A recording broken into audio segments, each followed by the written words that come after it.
What if the greatest gift of the empath, their deep, profound capacity to feel, what if that's also the source of their greatest, most secret suffering? Like, what if it's trapping them in a shadow they don't even know exists? The celebrated psychologist Carl Jung, a true pioneer of the inner world, right? He had this radical and almost forgotten understanding of highly sensitive people. His view goes so much further than the modern, kind of simplistic empath label. He saw them not as gentle healers, but as unknowing carriers of the collective shadow. And I promise you, by the end of this video, you will understand Jung's powerful framework. Yeah, you'll see how to turn this overwhelming, invisible burden into your most profound source of personal power and authenticity. It's a process he called individuation, and wow, it can fundamentally change the way you experience your life. So stay with me, because the final step I'm going to reveal, that is the master key. It's the key to moving from being a passive sponge for the world's pain to becoming a conscious, sovereign, and truly empowered presence. All right, let's dismantle the modern myth of the empath, piece by piece. We see empaths as people who are exceptionally good at understanding and feeling what others are going through. And yeah, sure, on the surface, that's true. But from a Jungian perspective, this is only the beginning of the story. For most untrained empaths, it's not a conscious skill they wield, it's an unconscious fusion they endure. This brings us to our first crucial point, the empath's dilemma, the curse of the unconscious sponge. I want you to imagine you're a sponge, a living, breathing, feeling sponge, okay? Now imagine you're placed in the middle of a vast, murky ocean. This ocean is what Jung called the collective unconscious, and it's like a psychic sea containing not just the immediate emotions of the people in the room with you, but the unresolved grief of your ancestors, the unspoken anger of your community, the hidden traumas of society itself. As an empath, your default setting is just to absorb. You don't just absorb the water right next to you. No, you absorb the ancient salt, the sediment, the emotional pollution from miles away and centuries ago. And you do this automatically, constantly, with no filter. Does this sound familiar at all? Have you ever walked into a room feeling perfectly fine and left feeling, heavy, anxious, or just profoundly sad for no reason you could possibly name? You probably turned inward and blamed yourself. You thought, what's wrong with me? Why am I so emotionally unstable? Compassionately, Jung would offer a different, more compassionate perspective. He'd say there is absolutely nothing wrong with you. You are simply operating exactly as you were designed, but you were never given the instruction manual. You're a psychic sponge without a protective casing, and this constant, unfiltered absorption is just utterly exhausting. It leads to chronic fatigue, persistent anxiety, deep-seated depression, and that dizzying feeling of not knowing where you end and everyone else begins. And this happens because most empaths have constructed a very specific social mask, a concept Jung famously called the persona. For the empath, the persona is almost always the caretaker, the good listener, the peacemaker, the selfless one. It's a beautiful, noble persona for sure, but it is incredibly demanding, and it sets the stage for a massive, hidden internal conflict. But here's the crucial insight.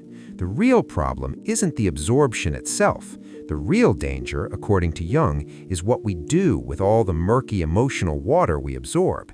And that question, it leads us directly to the very heart of his work, and to our second transformative point, meeting the shadow, the dark side of the light worker. So what exactly is the shadow? In Jungian psychology, the shadow is, it's the other person in us. It's everything about ourselves that we have repressed, denied, and disowned because it doesn't fit with our conscious self-image, our ego, or our persona. Now, let's go back to the empath's persona. Kind, compassionate, endless patient, eternally giving. So what do you think lives in the empath's shadow? Conspiratorially, everything that contradicts that perfect image. Anger, pure, undiluted rage, selfishness, the fierce primal desire for boundaries, the unapologetic bone-deep need to say no. Envy, judgment, the secret guilty wish to just be left alone. These are the un-empath-like feelings. And because you've been conditioned to believe that you, as a good person, shouldn't have them, you shove them down. You push them into the darkness of your unconscious. You lock them away in a heavy, invisible backpack that you carry everywhere you go, pretending it isn't there, even as its weight is just crushing your spirit. Have you been that person? The one who is always there for everyone, who never complains, the rock for your friends and family, but one day you just snap? You have an explosive, shocking outburst over something completely trivial, a misplaced set of keys, a minor change of plans, and in the aftermath, you're just horrified at yourself. You think, where did that come from? I'm not an angry person.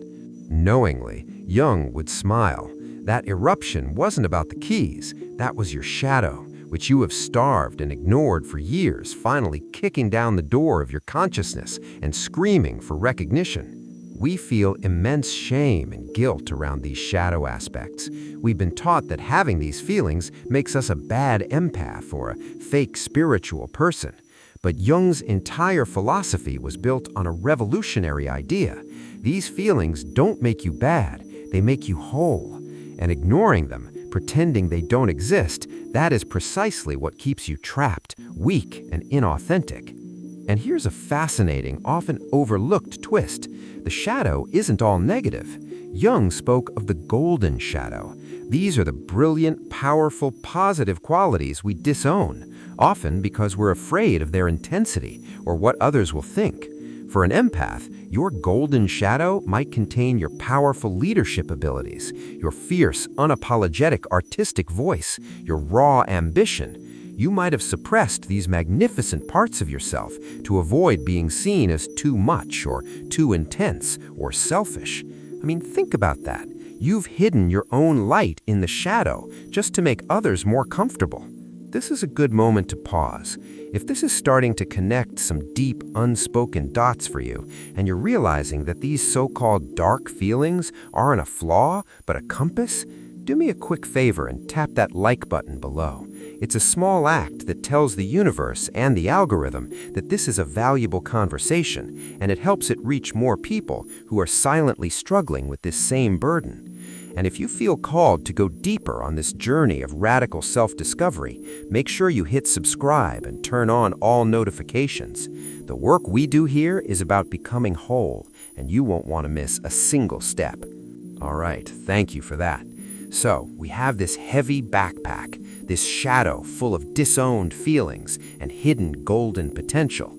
When we refuse to open it, when we pretend it isn't ours, we create an incredibly dangerous psychological situation. This brings us to point 3, the danger of projection when the mirror gets distorted.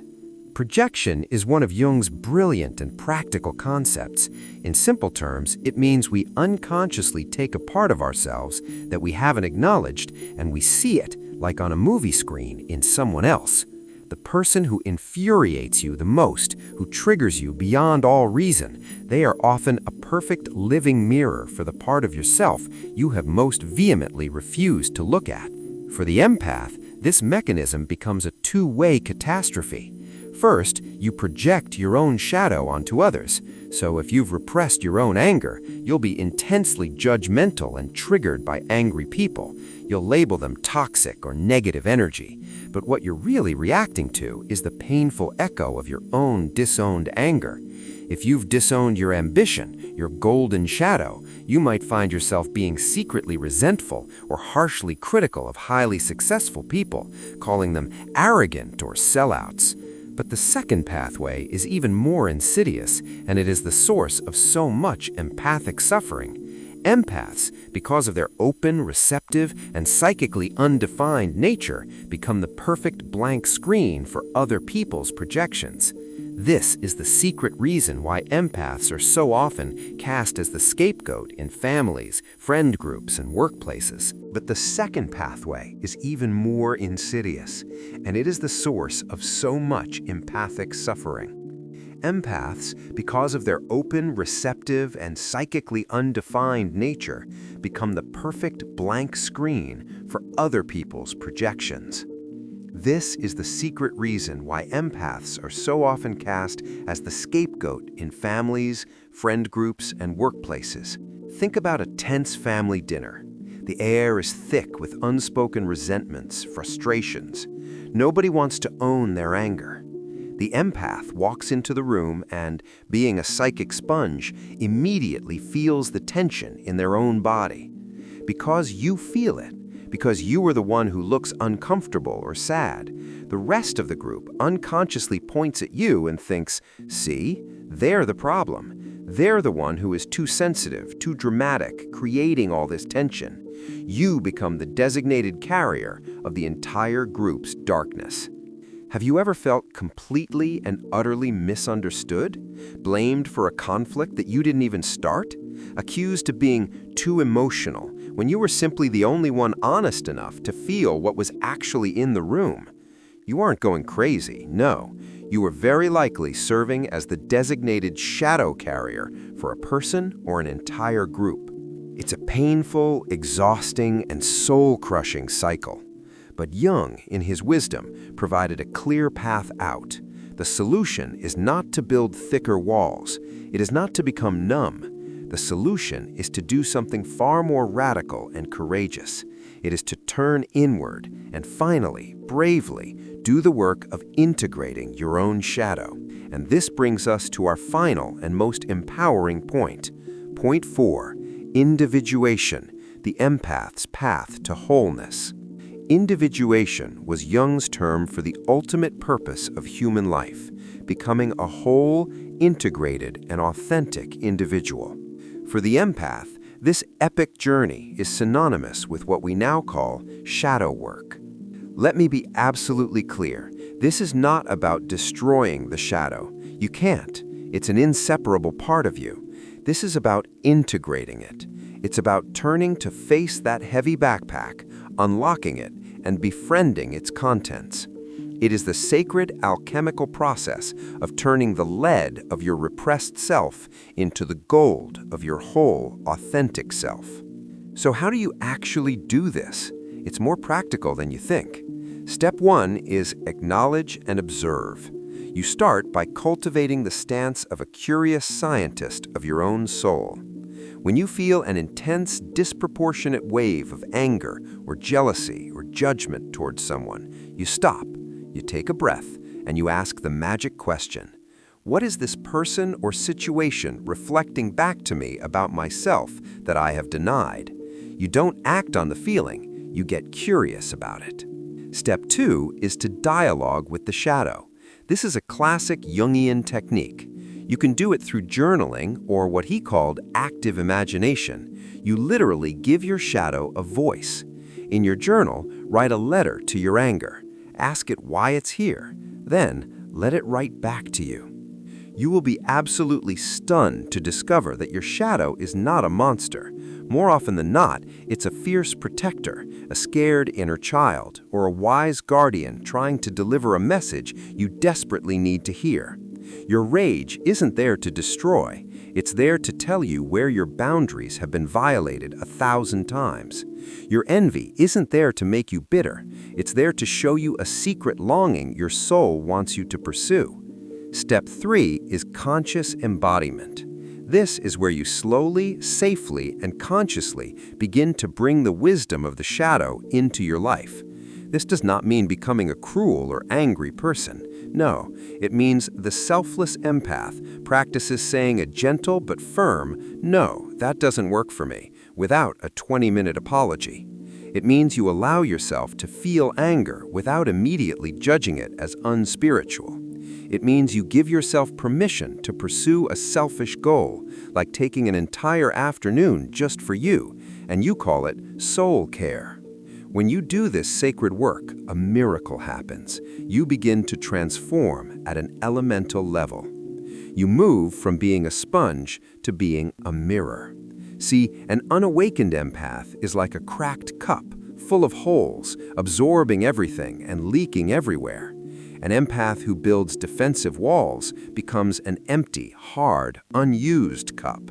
But the integrated empath, the individuated empath, becomes a chalice.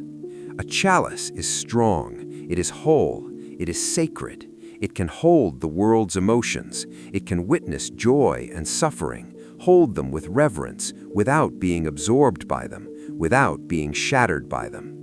The integrated empath can choose what to take in and what to consciously pour out as wisdom and compassion. This is the ultimate freedom, the freedom to be a deeply feeling person without being a victim of your gift, the freedom to have boundaries that aren't walls, the freedom to be whole, not just good. Your purpose is no longer about healing or fixing others. Your very being becomes catalytic.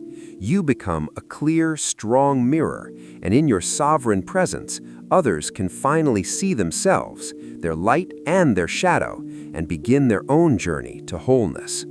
So, let's bring it all together. The path Carl Jung laid out for the sensitive soul is profound and clear. We must first recognize that our unexamined sensitivity makes us an unconscious sponge for the world. This forces us to confront our shadow, all the vital, messy, powerful parts of ourselves we deny. By courageously integrating this shadow through conscious work, we alchemize ourselves from a victim of our gift into a sovereign, whole individual, a chalice that can hold all of life's experiences without shattering. Now, I want to leave you with a question to carry with you. My question is this: what is one dark trait you've been repressing, like anger, ambition, or the simple need to be alone, that if you looked at it with deep curiosity instead of judgment, might actually be a hidden source of your greatest strength? Let me know your insights in the comments below. I read them all. Thank you for joining me on this deep dive into the heart of the matter. Embrace your wholeness. I'll see you in the next video.